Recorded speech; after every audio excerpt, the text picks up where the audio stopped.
I reached a position in 1980 of unbelievable wealth and security, and I sat down and decided to plan how to protect my position. So I went to barristers and laid out a planned program about the future and who would get the money and how I would avoid, and we're talking about £500,000 a year income after tax for the rest of my life.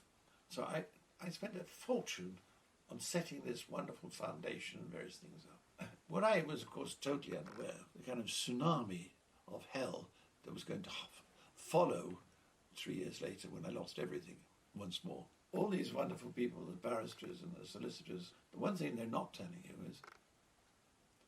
is it a total waste of time?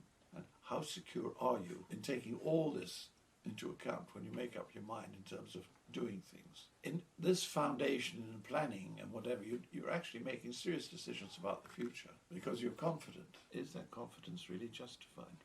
I was sure it was justified. Well, the whole thing fell out of bed. I thought all the time, all the money, everything I had spent thinking about the next 10, 20 years so that I could sit back having avoided as much tax and all the rest of it. Sometimes it would have been better I'd spent it on my company rather than planning my personal future. I'm not saying I probably could have saved the company going insolvent, but what I could have done was probably protracted it or done something so that I came out of it better off. Sometimes you get carried away with these grand plans that you shouldn't bother about because they are, shall we say, not needed at the present moment. But then how often do you hear about people who didn't plan and then when they died or whatever, Inland Revenue got all of the money? Do we hate the Inland Revenue that much?